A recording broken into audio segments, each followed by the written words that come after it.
All right. Hey, everybody. Thank you for joining. My name's Peter Linderoth. I'm the Director of Water Quality at Save the Sound, and I'm joined by Sochi Garcia, who's been working with our water quality department, but also other departments at Save the Sound as a bilingual outreach consultant. So she's been a lot of fun working with you. Thanks for all your work and help with this project, but also at Save the Sound. And this evening, we're going to be talking about how's the water in New Haven. So a quick overview of the discussion, just introducing Save the Sound first, then going into a water quality monitoring project that we contracted with New Haven to complete, going a little bit into fish advisories in the area, some information sources for people that are interested in getting more information, data, etc., and then love to have open discussion. So Save the Sound, we hope you've heard of us. We're a regional organization working on the entire Long Island Sound and its watershed. So the mission, I'll just read this. The mission to Save the Sound is to protect and improve the land, air, water of Connecticut and Long Island Sound. And we obviously work in New York as well. We use legal and scientific expertise and bring people together to achieve results that benefit our environment for current and future generations.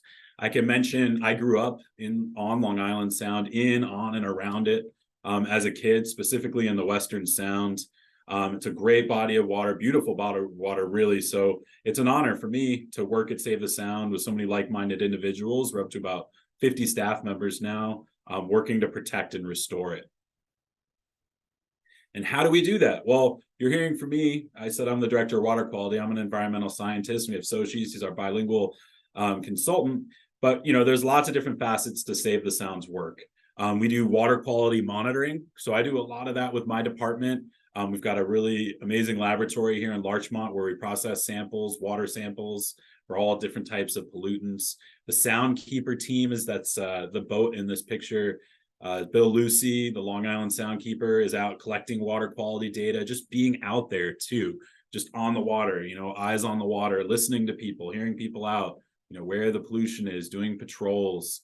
We do take legal actions when needed. We have a great legal department. I often work with them on water quality comments and other actions.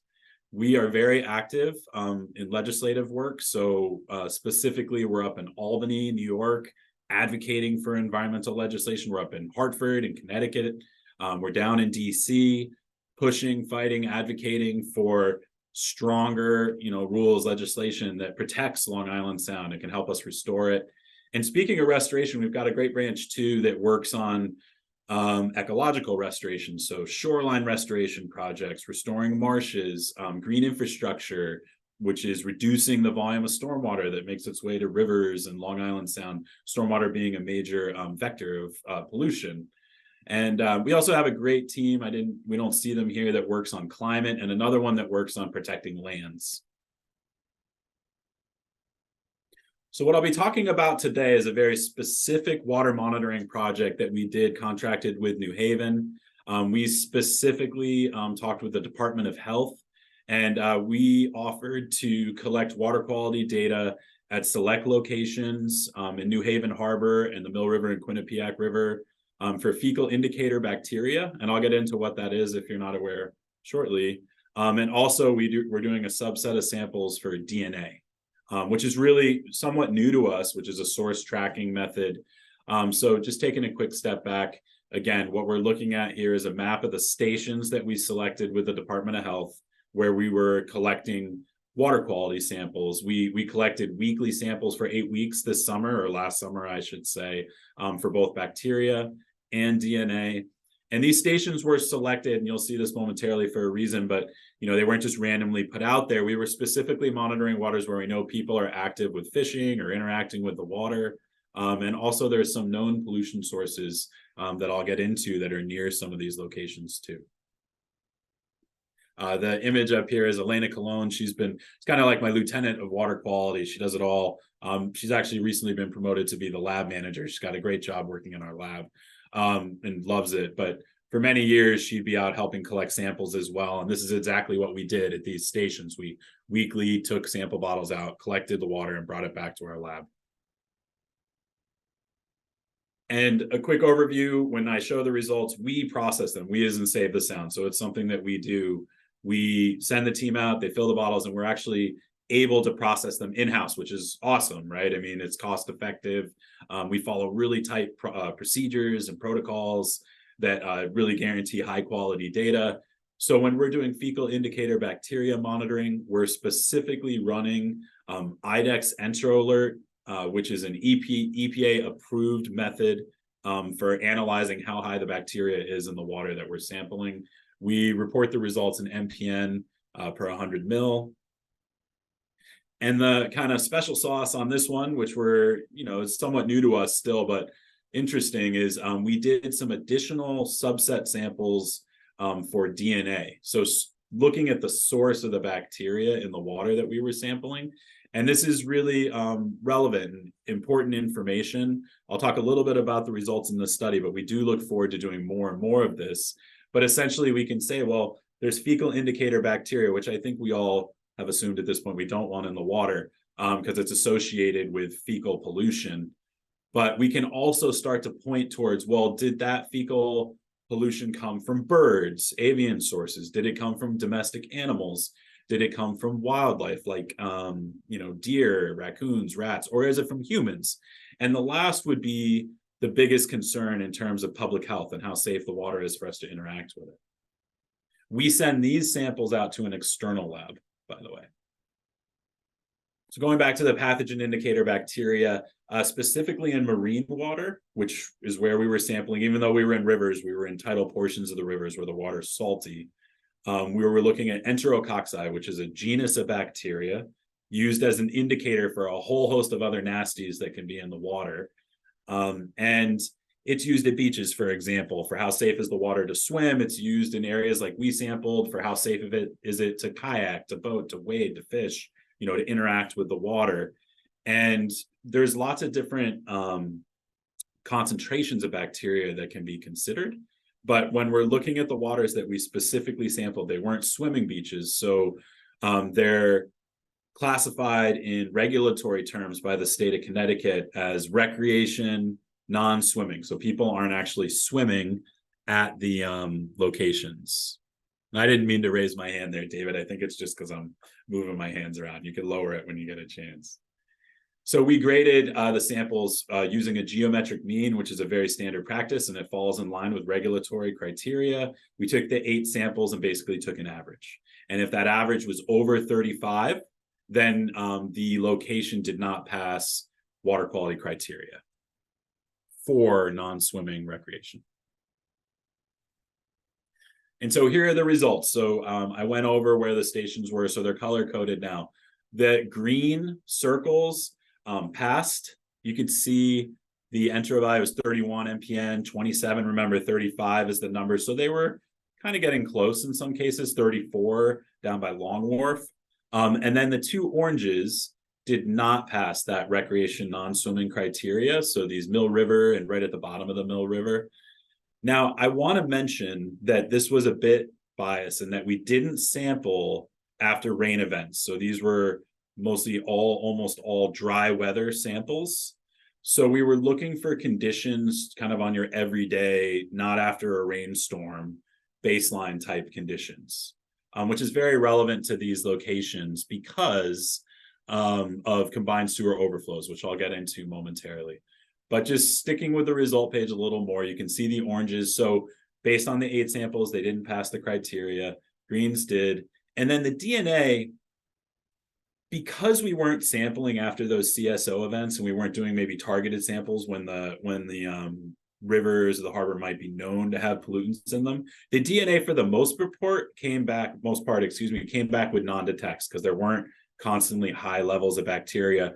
We did have human markers, so technically like a human sewage indication. At MLR, this is a station, but at the Mill River down here at the bottom, where we know a lot of people do some fishing in the area, but we did have some DNA, but at a didn't quantify level, meaning it was there, but it wasn't incredibly abundant. And we also saw it down by Long Wharf. And these DNA samples only represented 2 days of those 8 that I mentioned. So I wouldn't say that it's conclusive one way or another, but it does add some value to the monitoring we did. And we would consider doing more in the future, before, during, and maybe after combined sewer overflows.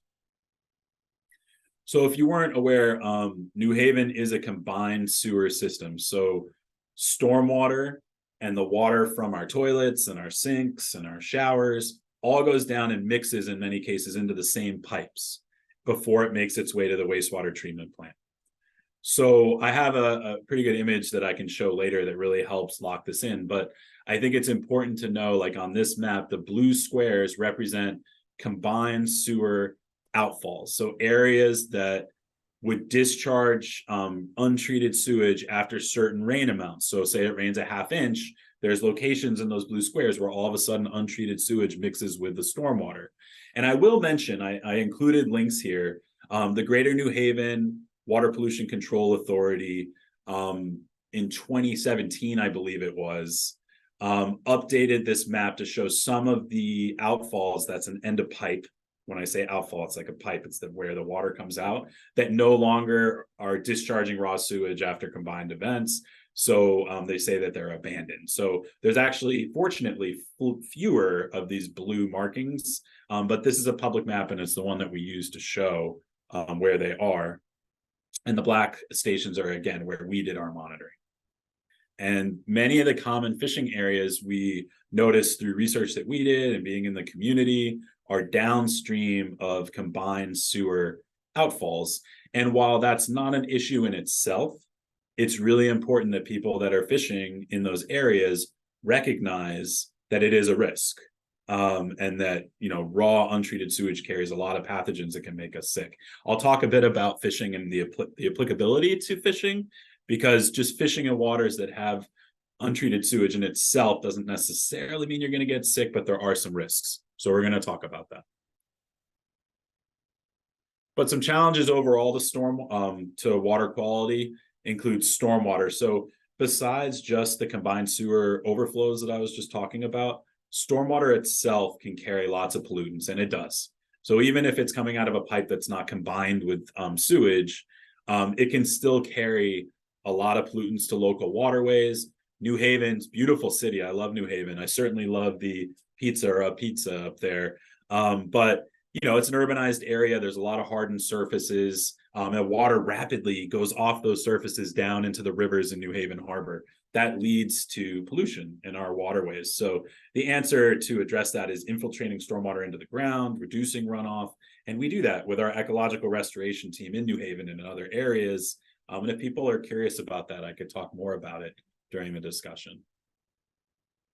Animal waste is another big challenge to water quality, and specifically with pathogen indicator bacteria. It's really important if we have dogs, animals that we're walking, we pick up their waste and dispose of it properly. Also geese, waterfowl, other animals, raccoons, rats.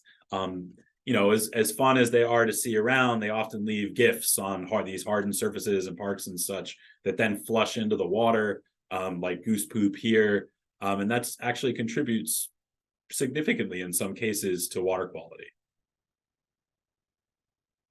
Sanitary sewers. Sorry, this picture gets a little tweaked when it runs live, but the image itself, I should say, the video I meant to say, is a sanitary sewer manhole that's basically erupting raw sewage during a rain event. Obviously, we don't want to see that. So aging sanitary sewer infrastructure systems all along the Connecticut coastline can contribute pretty substantially to water quality issues. And then, as I was mentioning before, New Haven is on what's called a combined sewer system. So this image starts to talk about what that means. And let's actually just go into a little bit of a clear image. So under normal conditions, you know, this is a house, say it's our home or apartment complex, whatever it may be. You know, sewage, not just from our toilets, keep in mind, it comes from sinks and you know, like showers and other places, where anywhere we're running water that's going down the pipes, makes its way down the pipe into the larger collection system that the Greater New Haven Water Pollution Control Authority manages, and then just goes to the treatment plant. This is like the Mill River over here where this happy fish is. So it goes out over to the treatment plant, gets treated just like it should, and goes out and discharged after treatment. During heavy rains in New Haven and anywhere where there's a combined sewer system, what happens is that wastewater goes down, but also water collected in storm drains, off roofs, off roads, etc., makes its way into this system. And after a certain point, all the water can't go into the treatment plant anymore. And it goes over these regulators, they're called, or interceptors in some cases. And you start having these discharges of raw sewage and stormwater mixed together in local waters. And that's a public health risk, right? We're showing dead fish here, or this image shows dead fish. The truth is, fish actually kind of like those areas. They're attracted to that raw sewage. So maybe we should actually show a happy fish in the future here. But it's important for the people around those areas to know that that raw sewage can make us sick. It really can. So, you know, in New Haven, those pipes are they're big pipes. There's signs above them that say this is a combined sewer pipe. Don't, you know, fish, swim, wade here after a certain amount of rain. It's really important that we pay attention to those signs. Everybody pays attention and is not around those pipes when water is coming out of them. These are some more examples of, these are actually just stormwater pipes that have raw sewage coming out of them. One of the things we do at Save the Sound is we take pollution reports, and they're really valuable for us. So it's basically, if you see something, say something, please, I'd encourage people to go to this link and learn how you can report pollution to Save the Sound. We immediately get the information to the municipality or the township or whatever it may be that regulates those pipes and say, look, it looks like you may have an issue on your hands. You know, get your Department of Public Works out to check it out. Get your Department of Health out to check it out. But we also rapidly respond with either our Soundkeeper team or our water quality team. You know, we're all on the same team. So whoever goes, you know, we get out, we'll take samples, we'll do further investigations, and we don't let these things go. So please take a look at this link and see how you can report pollution to us that we can follow up on. So how can these pathogens affect us? I mean, I'm sitting here talking about them now. It's important to figure out, like, well, why? What's the relevance to this? Well, again, pathogens can enter our body by getting water into the mouth, nose, ears, eyes, or open wounds. Now, you know, if you're swimming in water that's loaded with sewage, that can be a problem, right? And there's a lot of pathogens in the water. But keep in mind, nose, ears, eyes, open wounds. Say you've got a nick on your hand and you're fishing, you're catching fish, you know, you're pulling them out of the water, you're interacting with the water, and there's sewage in it. That can make you sick. And, you know, there's different levels of illnesses associated with untreated sewage and the pathogens that can live in it. Some of them just cause kind of minor, although, you know, albeit very unpleasant illnesses like gastrointestinal issues, you know, diarrhea, ear infections, and rashes. You know, but some of the pathogens, E. coli, salmonella, you know, can cause issues. There's giardia, hepatitis. I mean, there can be some really severe effects to interacting with water that's loaded with pathogens. So how does that relate to fishing, right? So we want to go into fishing a little bit. One of the things about fishing is, like I just said, fish actually are attracted to areas that have kind of some of these sewage overflows and some of these other issues. And those fish in themselves, like the striper would be a great example, you know, just by being in the water with the pathogens doesn't make them in themselves dangerous, as long as you're harvesting the fish and you're being careful with the water that they're coming out of and you're cooking them, right? I mean, that looks delicious. It's around dinner time. I'd love to take a bite out of that fish with lemon right now.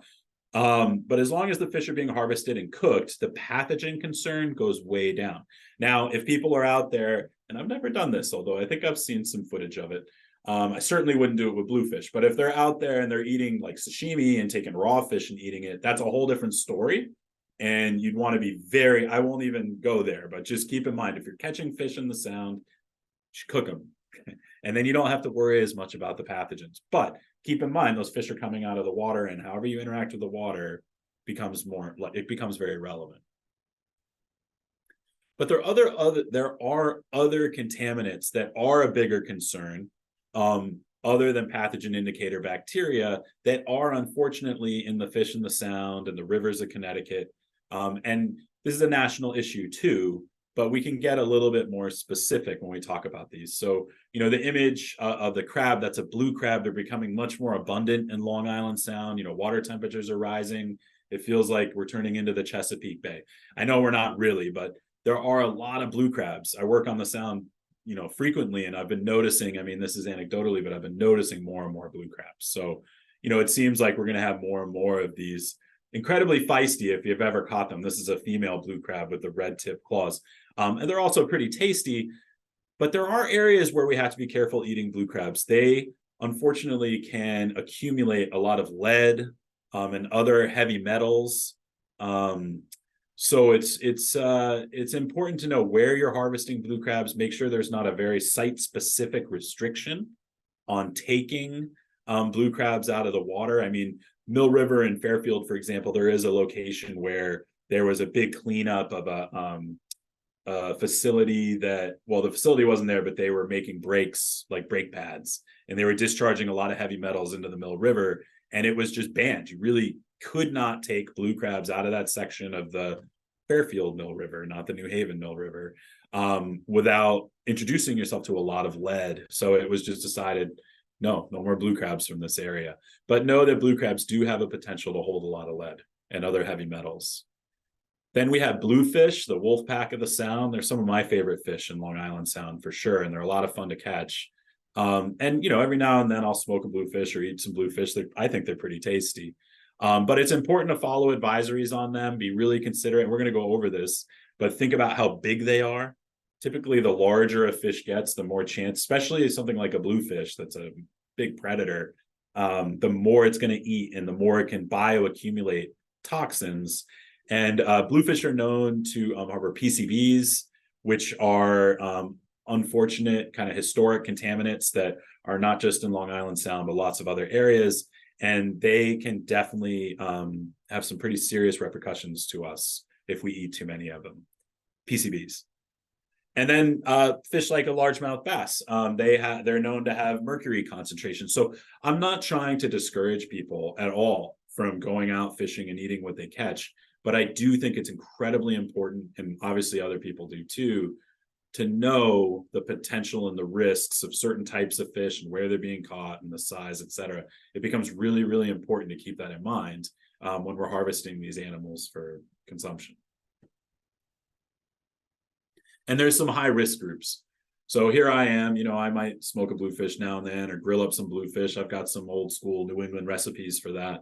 I'm going to be fine. But, pregnant nursing women, they have they're in a higher risk group. They're much more likely to pass those contaminants on to unborn children and to young children. So there's a different consideration for that group for how much of these fish they should eat and when they should eat them. Children under the age of 6 years old, they're still going through a lot of cognitive development. The brains are developing. Lead can be and is proven to be catastrophic for long-term brain development. So it's really important that young children also are given extra consideration. And it's really important that different fish have different guidelines, like freshwater, saltwater, stripers, weakfish, bluefish, tautog, you name it. There's different guidelines for the different fish. So it's not a one-fits-all approach. And a little bit more on what are the risks, because they're very real. Pregnant or nursing mothers can pass toxins on to their babies, who are then, of course, at a much higher risk for intellectual, cognitive disabilities. That can happen to adults too, mind you. I mentioned children under 6, but the Mad Hatter's disease, some of you may have seen Alice in Wonderland. That was a condition that was first documented in Connecticut, and it was based on mercury exposure, and people were having some serious cognitive disabilities and impaired motor functions because of it. It can be really detrimental.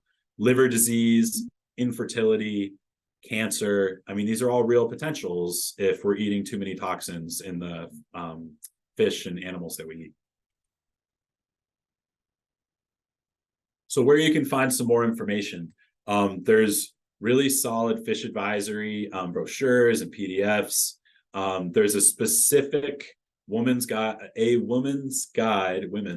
to eating fish safely that the Department of Health puts out.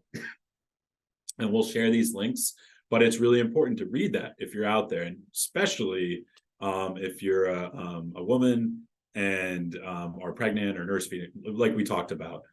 They come out in English and Spanish, so we included both links here. And then there's some general information. If I catch it, can I eat it?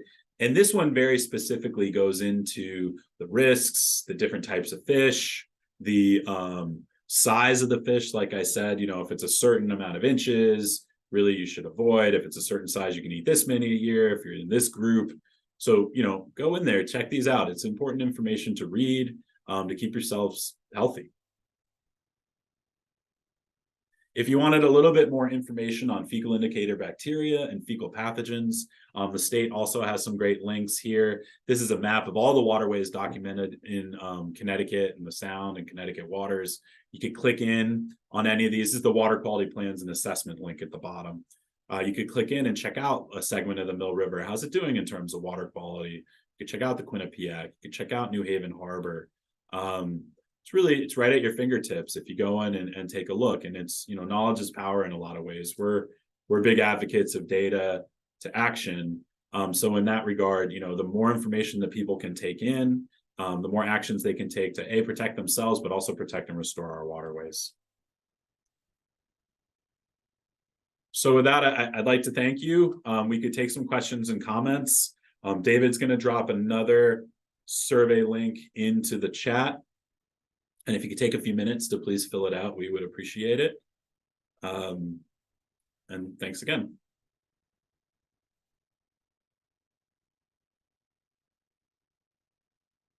And I see Ron Smith out, and I think Sigrid was on board too, and Alyssa. Just out of curiosity, and so she too, working on this project. I mean, are these considerations that you've thought about, as you're in New Haven or Mill River, Quinnipiac? I mean, are you thinking about water quality and how safe is the water for fishing or swimming or, things that you could take? I'd be really curious about your input.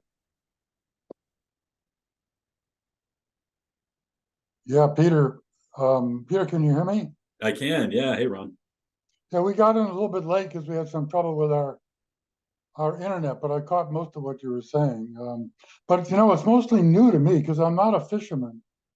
I'm just learning how to fish in Long Island Sound. So I haven't thought much about these issues. When we're doing our sampling for you guys, we don't look for bacteria and things like that. So this is mostly news for me. I'm just learning from you. Oh, good. Well, I'm glad you joined. We'll be sending this out to a lot of New Haven residents as well that might be in a similar boat.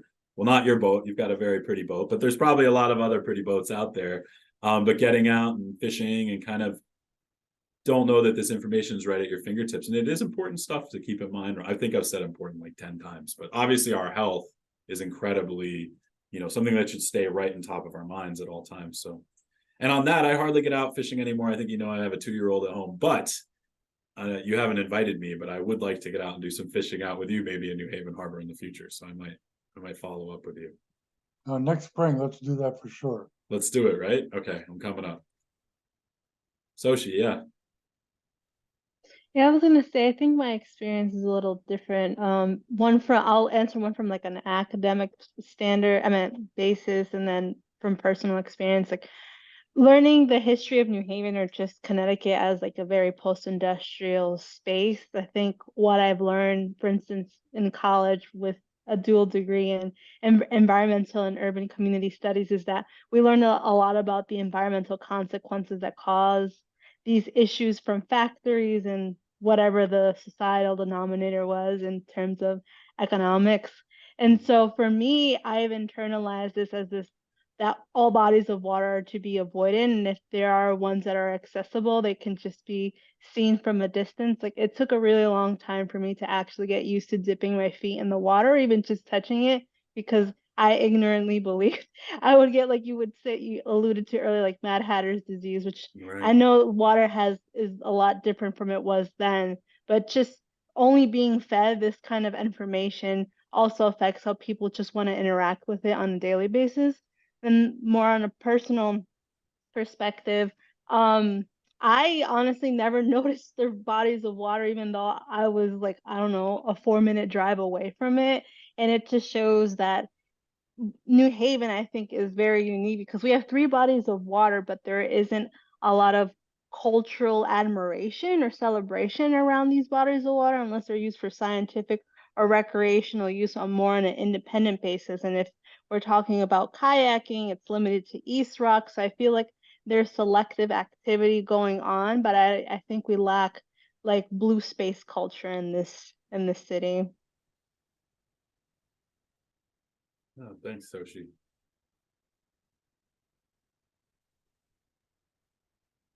Yeah, Peter, I'll just jump in. I, like you, grew up on and around the Sound. I grew up on Long Island. Now I live in Westchester County for the last 20 years. And I was the opposite of Soshi. I would be in the water without thinking twice, right? And even up until a couple of years ago, and I live in an area where now that I've been at Save the Sound, I'm aware of some of the issues nearby.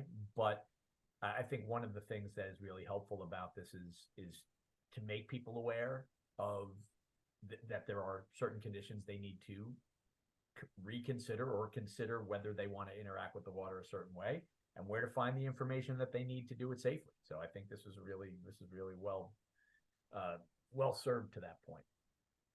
Yeah, thanks, David. Yeah, I was the same way, in, on, and around the Sound. Still live it in, on, and around the Sound. But then working at Save the Sound, I've learned a lot, right? In the almost 10 years I've been here, and there's definitely some areas that I have frequented that I should have maybe thought twice about jumping in or whatever I was doing. But getting back to New Haven Harbor, we have an office. I'm in our New York office with David in Larchmont, but I do make it up to New Haven fairly frequently, and just driving up, and there's this gorgeous harbor. I mean, it's so amazingly pretty and just beautiful, really. And I know it's got some industrial activities going on, but Soshi, to your point, I mean, getting more people connected to the water and the information that they could use that, maybe they're not aware of it. It would be great if they did. And that's one aspect of it, and opening up some really clean access points, but and accessible access, just easily accessible is what I was looking for. But also teaching them that it's not just a cesspool, like a lot of interpretations, I think initial interpretations of Long Island Sound is like, ew, right?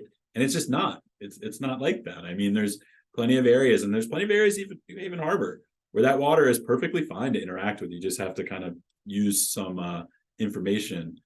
I mean, I love the beach out there. It was at Lighthouse Point Park, and we do a beach report every 2 years, and we've done the press release there a couple times, and I'll be interacting with people on the beach, and one of the questions I have, well, would you swim here? And I'm like, yeah, I would definitely swim here. It looks beautiful. Yeah, absolutely. And it gets a decent grade. And would I swim there after an inch of rain? Absolutely not, because I know what's coming out of the pipes after an inch of rain, and the beach would be closed anyways. But there's this general conception that the water is just gross, and it's not. It's a thriving estuary. I mean, there's certainly room for improvement, though. And Soshi, I really appreciate that comment that you made. Alyssa, yeah. Alyssa has a question. Yeah. Hey, Peter, can I ask a question? Yeah, but here, let's let Alyssa roll, and then you be next, Okay, Ron. go ahead, Absolutely, yeah. absolutely. Hi, so I actually work for Bureau of Aquaculture under Department of Agriculture. Yeah. So I'm kind of interested to see what work you guys were doing when I saw the webinar pop up. I grew up, swimming and recreating in Long Island Sound my whole life, sailing and swimming in Bridgeport, Fairfield area. And I've seen, that was back in the 70s and 80s when there was floatables, let's just say, coming out of the Bridgeport plants on a pretty routine basis, not even after rainfall. So, I've personally just seen the improvements in the Sound visually, and then I've been at aquaculture for about 20 years now, and there's been some improvements in some spots and decreases in quality in other spots as infrastructure changes. But one of my big things that I like to promote is, that people should be swimming in the Sound and eating out of the Sound and recreating in the Sound and all that stuff. So, I think it's really important too for like sustenance fishers and stuff who are out there to be made aware of some of the health risks that they could be encountering if they're not paying attention to where they're taking stuff out of. And, obviously don't want to be shellfishing in any of these areas that you guys are in, Right. not to directly consume it at least. And then I wanted to let you know that there was a publication. Let's see, I just pulled it up on my PC here. The Journal of Environmental Health, December 2022. The health departments of Darien, Oh yeah. East Shore District Regional Health Department, and Westport, I want to say, Yeah. did an they did a DNA study Right. to try to do source tracking, and they were kind of unsuccessful, but it's a pretty good read to sort of guide you in that direction. I think it's a pretty interesting field, and really important to kind of track down what the sources of the contamination, are, the fecal contamination is. So, what do you got to do? Do you have to do bird mitigation? Do you have to do a Right. campaign to get people to pick up after their dogs? Or is it, septic tanks? Is sewage treatment plants? So, anyway, that's why I'm on the call, and that's my Thank 2 you. cents. Yeah, it's a valuable 2 cents. And I grew up in the same part of the Sound. I live a little further west now, but Bridgeport Fairfield, definitely. And I was here, I've said it, and I think we've met before, but I've said it in other discussions. I was here when the Sound died, and to watch it rebound to where it's gotten now, the Western Sound in particular. Yeah, Is there was really, like no oxygen anywhere. yeah, yeah. And I lived So, that, and it made yeah. a big imprint on what I am now. And I really respect what you all do. I certainly will be at town hall shortly getting my recreational shellfish permit down in Greenwich. Nice. So yeah, Oh, I'm nice. out They just there. opened Yeah, up. So, yeah. Oh yeah, I'll be there. So thank you for those comments. And I was gonna say, yes, we've looked at the DNA work from that, and you're right, it was a little, I wouldn't say inconclusive, but there was some issues that came up. And this particular project, we took a couple. Our newer procedure, or another procedure that we'll do, will often be to collect like 2 samples at a time and only send it in if we have a really high hit. And we are looking to do a couple hundred samples next season at a bunch of our locations, and really do that double. Like, we'll have a certain marker. Like if it's a beach, we might say it's 104 or 105, and up. But at like ambient water quality, maybe we'll do like 500 MPN and up, and send them in for the full slate of markers. yeah, So you'll definitely find something if you do more testing. Yeah, we will. We're always wary to add a new test to anything we do, because we know if we look for it, we're going to find it. So, Yeah. Well, thank you. It was nice. Thank you for your comment and for joining. Yeah, Ron, what's going on? Yeah, so I know you guys are really focused on the sewage input into these bays and harbors. Yeah. I guess that is the most important thing. But I wonder also about industrial activity. When I look at New London and the Thames, it's there's a lot of activity up there, but it's ferries, it's electric boat, it's the Coast Guard Academy. There's no real commercial ships coming in and out of that harbor. When I look at New Haven, it's very different. No ferries, but we've got a pretty big commercial traffic. About half of them are oil tankers, about half of them are bulk cargo. And so that gives a different spin on New Haven. Down at Bridgeport, I think it may be a mixture of the two. Some commercial, cargo coming in and out, some ferries as well. So Definitely. what difference does that make in terms of the water quality in these harbors? What about these oil tankers and bulk cargo ships coming into New Haven? Does that show up in any way?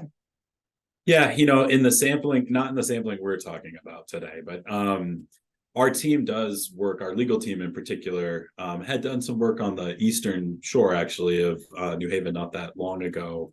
And I don't want to talk too much about it because I don't want to butcher the details, but on a transfer station proposal in a certain part of New Haven, and the spotting of it and the impacts that could have. And it's actually really great. I'd encourage people to go to the legal section of our website and they can read up on that. But we do pay attention to that as well, Ron. And there are impacts from industry, certainly. Besides the contaminants that are being hauled, I mean, an oil spill is an obvious impact.